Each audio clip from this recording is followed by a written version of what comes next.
दोस्तों, आयशा अहमद, आयशा टिकटॉकर या आयशा बेग का मीनार पाकिस्तान का वाक़या क्या सच्चा था या झूठा था, हकीकत था या ड्रामा था, इसके ऊपर बहुत से इंकशाफात सामने आ रहे हैं। अगर इस इंकशाफ को भी देखें कि 14 तारीख का जो वाक़या था वो 15 या 16 को रिपोर्ट क्यों नहीं किया गया, 17 को क्यों रिपोर्ट किया गया और 18 तक मंजर आम तक क्यों आया। 15 और 16 को अफ़गानिस्तान और तालिबान और C-17 के हादसे का टॉप ट्रेंड चल रहा था और ऐसा लग रहा है कि इस वीडियो को इसको टॉप ट्रेंड पे लेकर आने के लिए अफ़गानिस्तान के ट्रेंड के ख़त्म होने का या कमज़ोर पड़ जाने का इंतज़ार किया गया है। दोस्तों, इस वीडियो में बहुत से ऐसे सवालात हैं, हम step by step, one by one हर सवाल के ऊपर गौर करते हैं। अगर तो आयशा बेग बेकसूर हैं और मजलूम हैं तो इनकी हर तरह से मदद होनी चाहिए और इनको नुकसान पहुंचाने वालों को सख्त से सख्त सज़ा देनी चाहिए और पाकिस्तान का नाम बदनाम करने वालों को कटहरे में लाना चाहिए। अगर जिस तरह से अभी इस तरह ये मालूम हो रहा है कि ये एक बनी बनाई कहानी थी, 14 अगस्त को फोकस किया गया था, यूं लग रहा है कि ये एक ड्रामा किया गया था। और अगर ये एक ड्रामा था तो ये किस तरह ड्रामा था, कौन से ऐसे पॉइंट्स हैं जो इस सारे वाक़े को मशकूक बना देते हैं। नंबर 1, जब ये आयशा अपने फ्रेंड्स के साथ हजूम में जाती है तो इसके साथ एक ग्रोह होता है। क्या ग्रोह के होते हुए इतने लोग किसी एक लड़की को छेड़ सकते हैं? दूसरी बात, 2 से ढाई घंटे तक चलने वाला ये वाक़या किसी की भी नज़र से नहीं गुजरा। क्या कोई भी वहाँ पर एक इंसान मौजूद नहीं था जिसके लिए इंसानियत अहमियत रखती थी या खुदा तरस था वो? क्या इन सैकड़ों लोगों में से एक भी ऐसा फ़र्द नहीं था जो 15 पर कॉल करता और इस हकीकत के बारे में पुलिस को आगाह करता या दीगर सिक्योरिटी इदारों को कॉल करके इसके बारे में आगाह करने की कोशिश करता? क्या वो सारे लोग 400-500 लोगों का जिक्र किया गया, क्या वो 400-500 लोग शराब के नशे में थे? क्या सेंसलेस थे वो? क्या इमोशनलेस थे वो?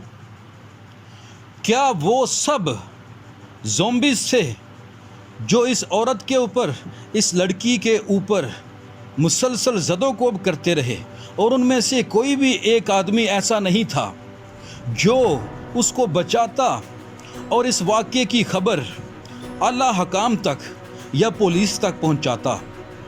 ये बहुत अहम पॉइंट है क्योंकि इस वीडियो में आप देख सकते हैं कि तमाम लोग एक्साइटेड और हल्ला गुल्ला करते हुए, चीखो पुकार करते हुए, शोर मचाते हुए नज़र आ रहे हैं। कोई भी अफसुर्दा या हमदर्द नज़र नहीं आ रहा क्योंकि विक्टिम अगर एक बार अपनी इज़्ज़त के दिफा के लिए पुकारे तो इर्द गिर्द से बेशुमार लोग इसकी हिफाजत करने के लिए पहुंच सकते हैं।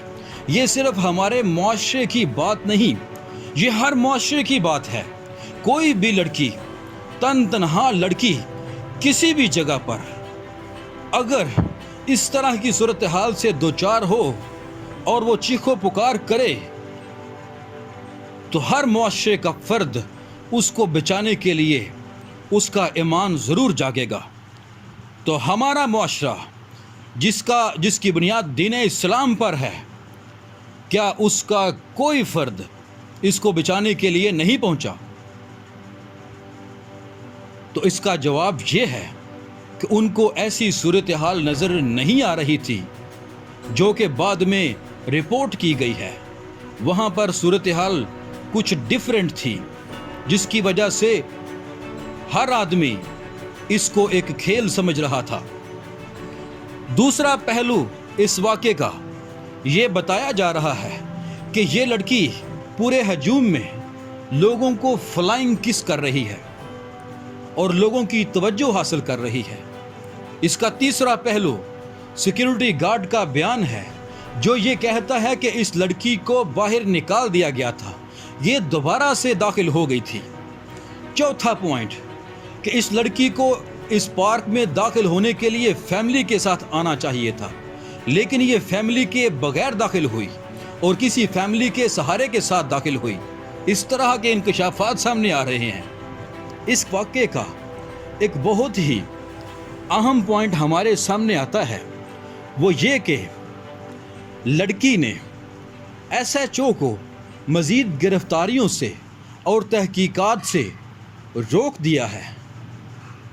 और इसके अलावा इस लड़की ने जो एड्रेस अपनी रिपोर्ट में लिखवाया है वो एड्रेस भी गलत है।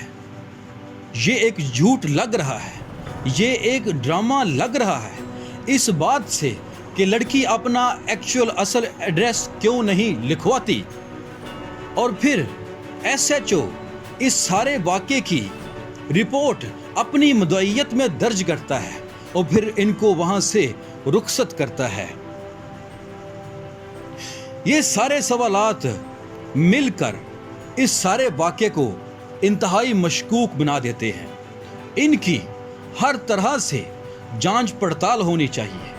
कुल मिला के अगर इस वाक़े को देखा जाए तो ऐसा लगता है कि इसको 14 अगस्त के लिए ऑर्गेनाइज किया गया था, क्योंकि 14 अगस्त को छुट्टी होती है और हर आदमी की तवज्जो सोशल मीडिया पे होती है। इसलिए इस वाक़े को सबसे ज़्यादा ट्रेंड 14 अगस्त या उसके अगले दिन मिल सकता था। जैसा कि ये ऐसा लग रहा है कि ये 14 अगस्त के लिए ऑर्गेनाइज किया गया था और बाद में 15 तारीख को तालिबान का, अफ़गानिस्तान का और C-17 का वाक़या पूरी दुनिया पर, ट्विटर पर, हर सोशल मीडिया पर टॉप ट्रेंड बन गया और उसके 7 से ज़्यादा ट्रेंड चलते रहे। इस वजह से इस वाक़े को 15 तारीख को टॉप ट्रेंड में लेकर आना मुश्किल था और यूं लग रहा है कि इसीलिए इसको 2 से 3 दिन तक पोस्टपोन रखा गया और अफ़गानिस्तान और तालिबान के ट्रेंड के कमज़ोर या कम पड़ जाने का इंतज़ार किया गया। ये कहानी काफ़ी हद तक कुछ इस तरह से मालूम होती है।